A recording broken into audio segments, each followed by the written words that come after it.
Hello everyone. पिछले class में torque related problem मैंने कराया था। थोड़ा और इसके बारे में स्टडी करते हैं, देखते हैं कि जैसे मान लो कि एक क्वेश्चन है।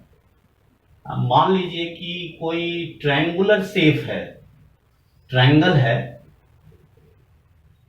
राइट एंगल ट्रायंगल है, राइट एंगल आइसोसेलेस ट्रायंगल है। ये थोड़ा सा बड़ा बनाना पड़ेगा। ये राइट एंगल आइसोसेलेस ट्रायंगल है और इसको सपोर्ट से हमने हैंग किया हुआ है। मान लीजिए कि ये सपोर्ट है, यहां से हैंग किया हुआ है। अब ये जो दो स्ट्रिंग है इसमें पूछ रहा है कि टेंशन निकालो। तो कैसे किया जाए इस क्वेश्चन को? यहां पे मान लो कि टेंशन T1 है और दूसरे स्ट्रिंग में मैं मानता हूं टेंशन T2 है और ट्रायंगुलर शेप है जिसकी मास m है और इसकी साइड a है। मान लो ये साइड a और ये भी a है। ये राइट एंगल आइसोसेलेस ट्रायंगल है, राइट एंगल आइसोसेलेस ट्रायंगल है। This angle is 90 degree. तो इसका सेंटर ऑफ मास निकालना पड़ेगा बच्चों। इसकी सेंटर ऑफ मास कहां होती है ये आपको पता होना चाहिए। सेंटर ऑफ मास होती है, ये पूरा अगर h है तो फ्रॉम दिस पॉइंट मीडियन से h/3 डिस्टेंस ऊपर होती है। अब देखो ये एंगल 45 होगा, ये a है तो ये पूरा यहां से यहां तक इसका कुछ नाम डाल दो, ABCD। AC जो होगा a/√2 होगा ना, a cos 45। तो AC इज a/√2। हमें चाहिए इसको x मानता हूं तो xc की वैल्यू कितनी हो जाएगी? xc हो जाएगी a/3√2। h/3 होता है तो ऊपर वाला 2h/3 होगा क्योंकि हमें उसकी जरूरत पड़ेगी। ax बराबर 2h/3 करो, 2h/3 तो कितना हो जाएगा? 2/3 इंटू एच, तो 2/3 और एच कितना है? a/√2 है तो 2a/3√2 आ गया। मैं ऐसा क्यों कर रहा हूं? क्योंकि मैं इसके अलोंग सेंटर ऑफ मास के अलोंग टॉर्क निकालना चाहता हूं इस पॉइंट पे। पहला इक्वेशन तो आसान है, ट्रांसलेशनल इक्विलिब्रियम है।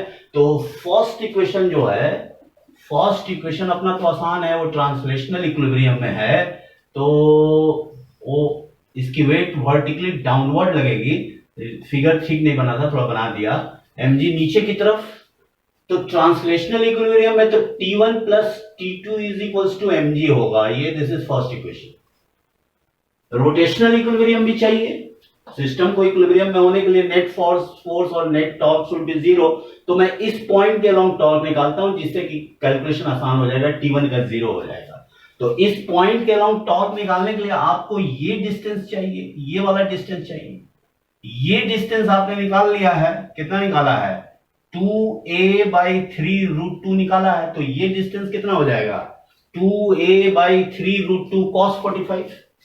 इस डिस्टेंस का कुछ नाम डाल दो, an डाल दो। तो an कितना हो जाएगा? an हो जाएगा 2a/3√2 cos 45 इज 1/√2।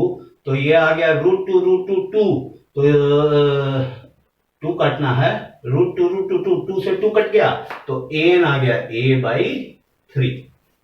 आ गया ना? तो अब टॉर्क अबाउट दिस पॉइंट निकालना है। तो इसके चलते टॉर्क अंदर की तरफ और उसके चलते टॉर्क बाहर की तरफ, इस पॉइंट पे निकालो। तो क्या लिखोगे? इस पॉइंट के अराउंड टॉर्क क्या होगा बताओ? T1 का तो zero, mg into a/3 must be equals to T2 into a। से a को काट दीजिए तो T2 की वैल्यू आ गई mg/3। T2 निकाल लिया। T2 जब mg/3 निकाल लिया तो T1 कितना आ जाएगा? T1 आ जाएगा mg minus mg/3, mg/3 which is 2mg/3। तो इसके पहले जो हमने क्वेश्चन किया था उसमें तो रॉड दिया था और दो एंड पे सस्पेंड कराया था पिछले वीडियो में, और एक कॉर्नर से सस्पेंड कराया था। इस बार ट्रायंगल को सस्पेंड करा दिया और टेंशन पूछ लिया।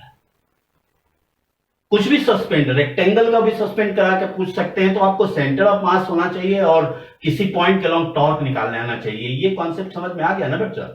This concept is clear. इसमें था कुछ नहीं, हमें हमें ये डिस्टेंस निकालने के लिए थोड़ा सा मैथमेटिक्स करना पड़ा, मैथमेटिक्स थोड़ी सी लगानी पड़ी। इसकी सेंटर ऑफ मास यहां से इसके मिड पॉइंट से h/3 ऊपर होती है, h/3 ऊपर होती है, तो h a/√2 आ गया। तो ये डिस्टेंस आ गया अपना a/√2/3 इंटू 3, x आ जाएगा इसका, ये 2h/3 होता है तो 2a/3√2। इसके बाद हमें ये निकालना है, तो ये हमें मालूम चल गया 2a/3√2, तो ये cos होगा 2a/3√2 cos 45 लगा दिया, cos 45√2 a/3 आ गया, 2a/3√2 2 काट दिए a/3, और हम इस पॉइंट के लॉन्ग टॉर्क निकाल लिए, तो T1 T2 की वैल्यू हम यहां से निकाल लिया। ठीक है बच्चों, तो इस टाइप के क्वेश्चन भी आपको आने चाहिए। कैसे अप्रोच लेते हैं, तो you just need to find the centre of mass. Centre of mass के यहां पे तो सेंटर ऑफ मास निकालना था, वेट तो हमेशा सेंटर ऑफ मास पे ही लगता है। अब देखो दूसरे टाइप का क्वेश्चन एक देखते हैं बेटा, क्योंकि आगे का कॉन्सेप्ट पढ़ने के लिए हमें ये आना चाहिए। तो मान लो कि ये कोई रॉड है, ये रॉड है, हॉरिजॉन्टली ये हॉरिजॉन्टल है, और इस एक्सिस के अलोंग नीचे वर्टिकली फॉल कर रही है, मतलब ऐसे इनिशियल पोजीशन हॉरिजॉन्टल। अगर मान लो कि ये यहां आ गई, इस एक्सिस पे आ गई, वर्टिकली डाउनवर्ड हो गई। इस रॉड का मास मैं मानता हूं ml, तो इसका सेंटर ऑफ मास क्या हो जाएगा L/2। वेट इसकी लगेगी नीचे की तरफ mg। इस पे ये हिंज है, हिंज के दो फोर्स हमने पिछले क्लास में बताया था, उसकी डायरेक्शन तो हम हमेशा परपेंडिकुलर ही लेते हैं। मान लो कि एक N1 ऊपर लग रहा है और एक N2 इधर लग रहा है, तो अब क्या करें बताइए। इसमें सिर्फ एक ही फोर्स है, इस टाइप के कुछ। अब आपसे पूछ रहा है कि ये यहां से यहां आ गया, तो इसकी एंगुलर वेलोसिटी बताओ। हॉरिजॉन्टल से वर्टिकली डाउनवर्ड हो गया, तो what would be it's angular velocity. तो देखो हिंज से दो फोर्सेस पास कर रहे हैं, N1 और N2 पास कर रहे हैं, तो इनका तो नॉर्मल रिएक्शन उसी पॉइंट से पास कर रहा है, तो इनका तो टॉर्क 0 होगा। अब क्या करें, अब इस सिस्टम पे सिर्फ एक कंजर्वेटिव फोर्स mg लग रहा है, तो हम प्रिंसिपल ऑफ कंजर्वेशन ऑफ लगा सकते हैं, एनर्जी लगा सकते हैं, मैकेनिकल एनर्जी। तो principle of conservation of mechanical energy यहां लगाइए। तो प्रिंसिपल ऑफ कंजर्वेशन क्या होता है, जब कंजर्वेटिव फोर्स के केस में हम ये फॉर्मूला लगा सकते हैं, initial potential energy plus initial kinetic energy is final potential energy plus final kinetic energy. ठीक है, अब मैं इसको रेफरेंस फ्रेम मान लेता हूं, इस पॉइंट को रेफरेंस मान लिया, तो इस पॉइंट की पोटेंशियल एनर्जी क्या हो जाएगी, 0 हो जाएगी। इस पॉइंट की 0 हो गई। अब देखिए इस पॉइंट से ये कितना दूर है, mg L/2 दूर है, तो यहां पे क्या है, इसका इनिशियल पोजीशन तो ये था, फाइनली ये यहां आ गई है, तो इनिशियली इसके पास क्या है, पोटेंशियल एनर्जी है। तो पोटेंशियल एनर्जी कितनी होगी, सेंटर ऑफ मास से ही लेते हैं बेटा, तो ये पोटेंशियल एनर्जी हो जाएगी mg L/2। इनिशियली ये रेस्ट पे है, तो kinetic energy 0। Final potential energy हमने इसी को रेफरेंस लेवल लिया है, तो फाइनल इज 0, और काइनेटिक एनर्जी क्या होगा, हाफ आई ओमेगा स्क्वायर। हमने पिछले वीडियो में ये फॉर्मूला आपको बताया है, half I is the moment of inertia. अब moment of inertia about this axis is ml²/3। आप जानते हैं रॉड के एंड से कोई एक्सिस पास करती है तो ml²/3 होता है, तो ये कितना आ गया, mg L/2 is equals to half ml²/3 into omega square. अब जो कटने वाला काट दो, m से m काट दो, l से स्क्वायर काट दो, 2 से 2 काट दो, तो कितना बचा, 3g/l का स्क्वायर रूट इज ओमेगा। समझ आ गया। यहां पे कंजर्वेशन ऑफ एनर्जी हमने यूज किया, और क्यों हम ऐसा लगा पा रहे हैं, क्योंकि there is only force, gravitational force is acting, और if conservative force is there then we can apply this formula. Work power energy में आपको पढ़ाऊंगा, वर्क पावर एनर्जी में आपने पढ़ा होगा, इसलिए हम ये फॉर्मूला लगा के ओमेगा की वैल्यू हमने यहां से निकाल लिया।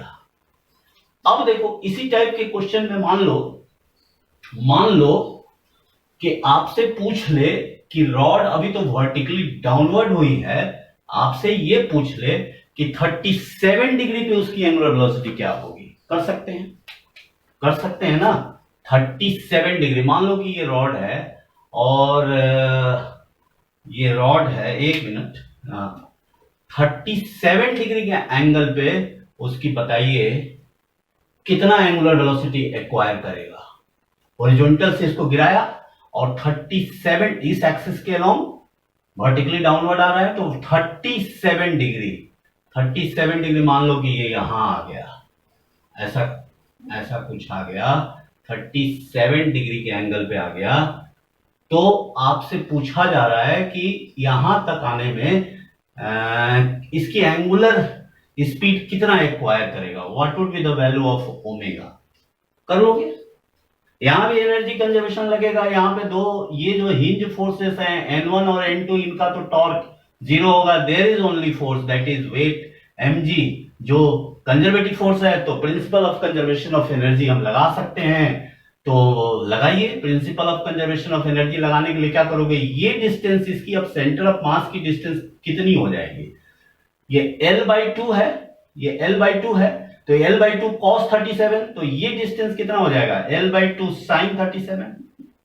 sin 37 का वैल्यू कितना होता है, sin 37 इज, ये होता है 3, ये होता है 4, ये 5, 3/5, मतलब L/2 इंटू 3/5। ये कितना आ गया, ये आ गया 3L/10, 3L/10, ये डिस्टेंस आ गया। सीधा लगा दो, सीधा आप लगा लो, mg h equals to half I omega square. तो क्या लिखोगे, mg h कितना है 3L/10 is equals to half I, इस एक्सिस के अलोंग मोमेंट ऑफ इनर्शिया क्या होगा, mL²/3 इंटू ओमेगा स्क्वायर। समझ गए? अब जो कट रहा है काटेंगे, कैपिटल M अगर हमने यहां यूज किया है तो यहां भी कैपिटल M यूज कर लो। M से M कट गया, ये L से एक स्क्वायर कट गया, ये 2 से ये 5 कट गया, तो 3 3 जा 9g/5l, 9g/5l का square root is omega. You can do such type of problem. आपसे एंगुलर वेलोसिटी पूछा जाए तो टॉर्क का कॉन्सेप्ट लगा के आप कर लोगे। ग्रेविटेशनल फोर्स है, वर्टिकली नीचे आ रहा है, तो टॉर्क का कॉन्सेप्ट लगाया और टॉर्क हमने इसी पॉइंट के इस जो हिंज के अलोंग लगाया, तो ये दोनों normal reaction should be zero, क्योंकि this is passing through the same point. तो आपको कुछ भी पूछ देगा, आपसे कहेगा मान लो 37 से 53 आया, तो बताओ, तो निकाल लोगे। वहां पे वही L ये जो हमने निकाला L/2 sin 37, तो 37 से 53 आया, तो क्या करोगे, L/2 sin 37 sin 53 minus sin 37 कर लोगे। यही काम करोगे, mg जो आएगा equals to half I omega square. कुछ भी पूछ ले तो कंजर्वेशन ऑफ प्रिंसिपल से आप ओमेगा की वैल्यू यहां से निकाल सकते हैं। तो this concept is clear, I think this concept is clear. यहां पे कंजर्वेशन ऑफ एनर्जी हमने आपको बताया और वहां से ओमेगा की वैल्यू हमने आपको निकालना सिखाया, ठीक है। अब देखो बच्चों, अब देखो आपने एक चीज पढ़ा है, हालांकि एंगुलर मोमेंटम के बारे में बाद में बात करेंगे। आप न्यूटन्स लॉ ऑफ मोशन में आपने पढ़ा है कि फोर्स इक्वल्स टू होता है मास इनटू एक्सेलरेशन, ठीक। यहां क्या होगा, और आपने ये भी पढ़ा है कि force equals to dp/dt, rate of change of angular momentum.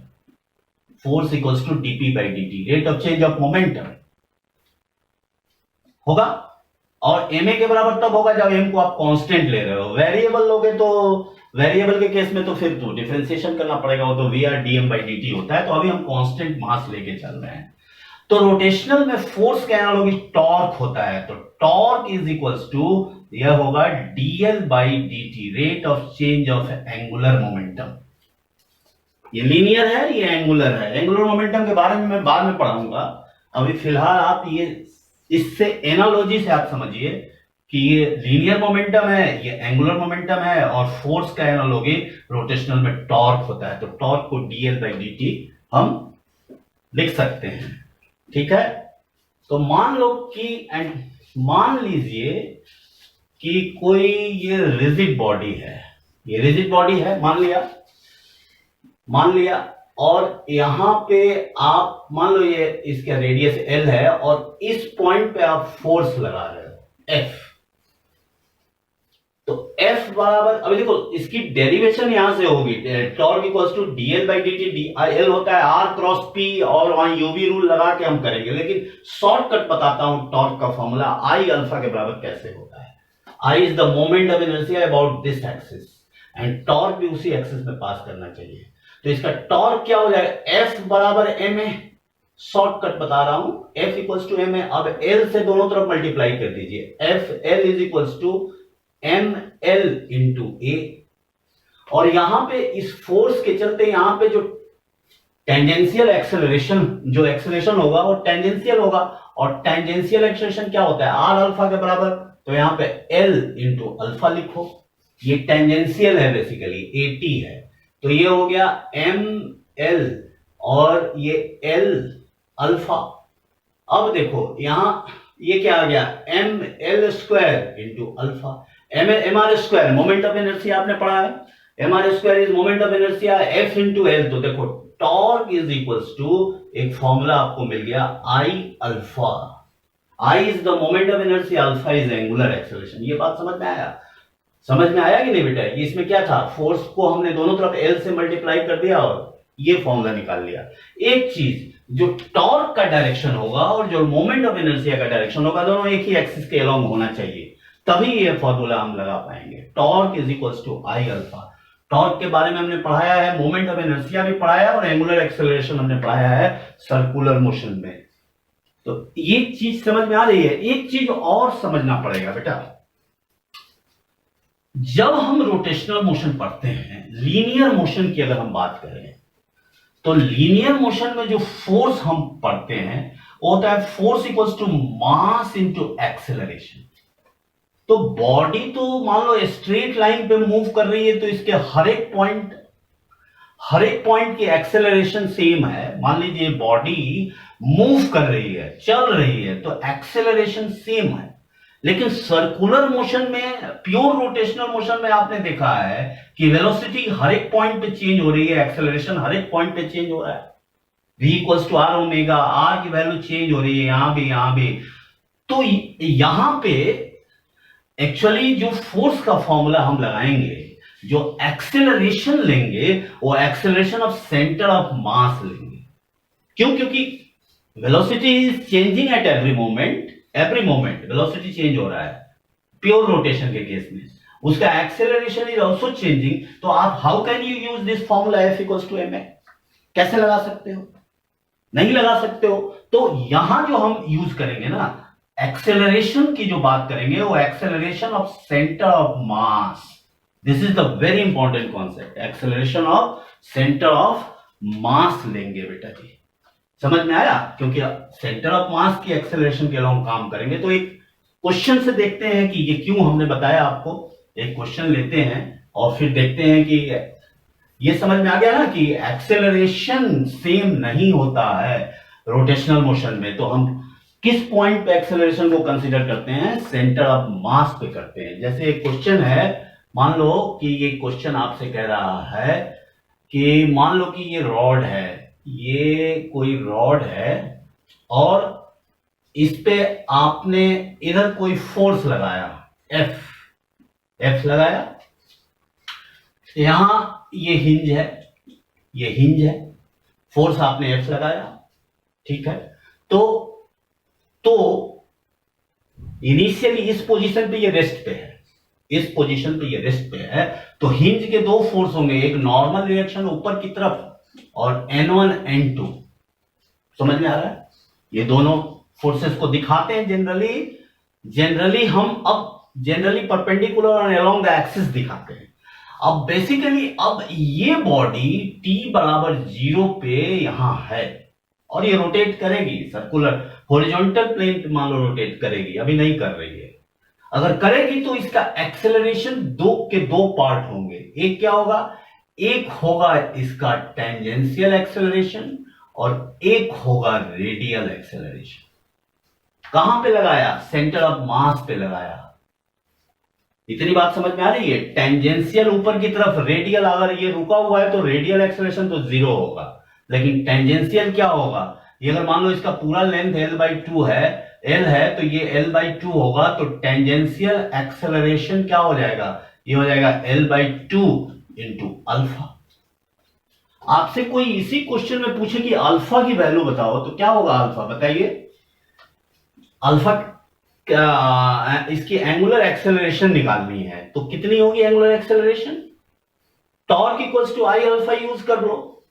तो टॉर्क को क्या लिखोगे, एफ इंटू एल, इस पॉइंट के अलोंग यहां एक ही फोर्स लग रहा है। पहले तो आपको ये समझ में आ गया कि दो एक्सेलरेशन होंगे और एक्सेलरेशन को सेंटर ऑफ मास पे कंसीडर करते हैं।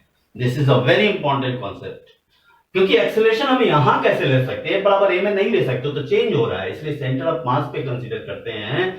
तो देखो यहां पे टॉर्क को क्या लिखोगे, F into L is equals to I into alpha, इस पॉइंट के अलोंग, तो इसकी मोमेंट ऑफ इनर्शिया कितनी होगी, ml square by 3, ml square by 3 into alpha. Acceleration निकल गया, एल से एल काट दो तो अल्फा की वैल्यू कितनी आ गई, ये आ गई 3f by ml, 3f by ml, small m ले लीजिए, ml। क्या किया मैंने, f into L, f into L, torque वही किया है, torque f into L equals to I into alpha. I about this axis, तो I होता है ml square by 3 into alpha, तो एंगुलर एक्सेलरेशन आ गया। अब आपसे इसी क्वेश्चन में पूछा जाए कि इसकी नॉर्मल रिएक्शन N1 की वैल्यू क्या होगी, तो N1 को क्या लिखोगे, N1 निकालना है तो देखो फोर्थ 3 बिट डायग्राम देखो, N1 plus F is equals to what, M A tangential, ये टेंजेंशियल एक्सेलरेशन ही लेंगे ना, वही तो बताया कि सेंटर ऑफ मास की एक्सेलरेशन। तो N1 कितना हो जाएगा, एम ए टेंजेंशियल को क्या लिखोगे, a tangential is r alpha, तो आर क्या है यहां पे, l by two into alpha. Alpha आपने वहां से निकाल लिया है तो कितना आया, m l by two into alpha कितना निकाला है, 3f by m l, 3f by m l, m l से एम एल कट गया तो कितना आ गया, 3 बाई 2f आ गया, तो n1 कितना आएगा, n1 आ जाएगा 3 by 2f minus f, that is f by 2। n2 की वैल्यू क्या होगी, n2 ये इनिशियली t बराबर 0 की कंडीशन दे रुका हुआ है, तो n2 0 होगा, रेडियल एक्सेलरेशन तो होगा ही नहीं, चलेगा अगर ये चलेगा तो रेडियल एक्सेलरेशन भी कंसीडर करना पड़ेगा, और रेडियल एक्सेलरेशन होगा omega square into r, r यहां से यहां तक की डिस्टेंस l बाई 2, तो n2 क्या होगा, n2 is 0 because n2 is along this axis. तो ये समझ में आया बेटा, इस क्वेश्चन को हमने 2-3 चीज बताए, पहला चीज बताया कि इसका एक्सेलरेशन कितना होगा, एंगुलर एक्सेलरेशन बताओ, निकाल दिया f into L I into alpha से। उसके बाद हमने कहा कि n1 और n2 का वैल्यू क्या होगा, तो फोर्स को बैलेंस कर दिए, n1 ऊपर लग रहा है, f ऊपर लग रहा है, तो n1 plus f equals to mat tangential L2 by alpha, alpha की वैल्यू डाल दी तो n1 अपना आ गया f बाई 2। n2 क्या होगा, n2 तो इसी एक्सिस पे पास कर रहा है, चूंकि ये चल नहीं रहा है तो radial acceleration will be 0। This concept is clear, समझ आया बेटा। ये पहले ओमेगा फिर अल्फा फिर सबको मिक्स करके फिर टेंजेंशियल रेडियल, यही तो है रोटेशनल मोशन। अगर ये कॉन्सेप्ट समझ में आ गया, you can do any type of problem very easily, किसी टाइप के क्वेश्चन आईआईटी का। अगर कॉन्सेप्ट इज द किंग, अगर कॉन्सेप्ट आपको ये समझ में आ गया तो आप क्वेश्चन कर सकते हो, समझ गए। अब देखो, अब एक क्वेश्चन और देख लेते हैं, इसी से रिलेटेड थोड़ा सा और एनालिसिस कर लें। मान लो यही रॉड है और 30 उसको गिरा दिया, मतलब ये तो हॉरिजॉन्टल प्लेन पे था, वर्टिकल प्लेन पे उसको गिरा दिया। पहले तो इनिशियल में आप देखो ऐसे कि वहां तो फोर्स लग रहा था, मान लो कि ये है रॉड और इसको हमने रखा है पहले हॉरिजॉन्टल पोजीशन में, ये है, तो यहां पे होगा n1, ये इस एक्सिस के अलोंग ये n2, और इसकी वेट लगेगी नीचे की तरफ mg। Now we are considering in vertical direction, ये होगा l by 2 and this is l by 2।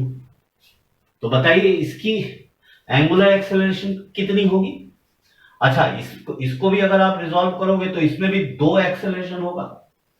अब नीचे की तरफ इधर लगेगा टेंजेंशियल एक्सेलरेशन, ये टेंजेंशियल, और रेडियल इधर की तरफ। ये रेडियल एक्सेलरेशन। ये बात समझ में आ रहा है? ये बात आपको समझ में आ रहा है? तो ये क्या हो जाएगा, mg के अलॉन्ग निकालो, तो इसको क्या लिखोगे, mg into l by two is equals to 1/3 ml square into alpha.